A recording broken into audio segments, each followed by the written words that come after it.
പ്രിയപ്പെട്ട സഹോദരി സഹോദരന്മാരെ, ഞങ്ങൾ നിങ്ങൾക്കായി ഒരു സദ്വാർത്തയുമായിട്ടാണ് വന്നിട്ടുള്ളത്.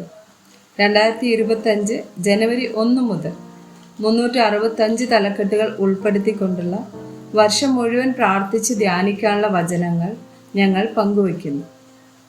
എല്ലാ ദിവസവും ഞങ്ങൾ ഒരു തലക്കെട്ടും അതുമായി ബന്ധപ്പെട്ട വചനങ്ങളും അയച്ചു തരുന്നതായിരിക്കും.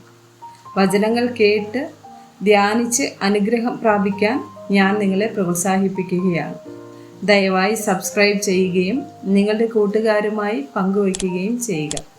നന്ദി.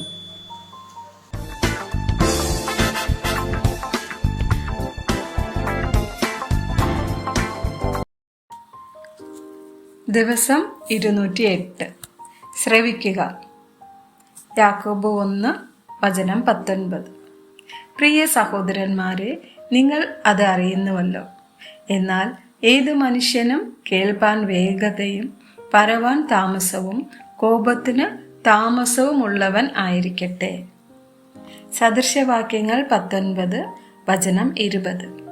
പിന്നത്തേതിൽ നീ ജ്ഞാനിയാകേണ്ടതിന് ആലോചന കേട്ട് പ്രബോധനം കൈക്കൊള്ളുക. റോമർ 10 വചനം 17.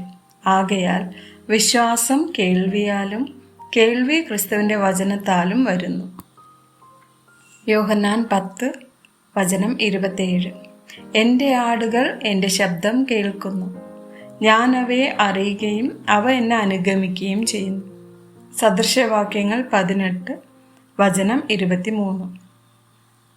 കേൾക്കും മുമ്പേ ഉത്തരം പറയുന്നവന് അത് ഭോഷത്വവും ലജ്ജയും ആയിത്തീരുന്നു. ലൂക്കോസ് 8 വചനം 18. ആകയാൽ നിങ്ങൾ എങ്ങനെ കേൾക്കുന്നു എന്ന് സൂക്ഷിച്ചു കൊള്ളുവിൻ. ഉള്ളവന് കിട്ടും, ഇല്ലാത്തവനോടോ ഉണ്ട് എന്ന് തോന്നുന്നതും കൂടെ എടുത്തു കളയും. മത്തായി 17 വചനം 5. അവൻ പറയുമ്പോൾ തന്നെ പ്രകാശമുള്ളൊരു മേഘം അവരുടെ മേൽ നിഴലിട്ടു. മേഘത്തിൽ നിന്ന് ഇവൻ എൻ്റെ പ്രിയപുത്രൻ, ഇവങ്കൽ ഞാൻ പ്രസാദിക്കുന്നു, ഇവന് ചെവി കൊടുപ്പിൻ എന്ന് ഒരു ശബ്ദവും ഉണ്ടായി. യെശയ്യാവ് 55 വചനം 3. നിങ്ങൾ ചെവി ചായിച്ച് എൻ്റെ അടുക്കൽ വരുവിൻ, നിങ്ങൾക്ക് ജീവനുണ്ടാകേണ്ടതിന് കേട്ടുകൊള്ളുവിൻ. ദാവീദിന്റെ നിശ്ചല കൃപകൾ എന്ന ഒരു ശാശ്വത നിയമം ഞാൻ നിങ്ങളോട് ചെയ്യും. ആമേൻ.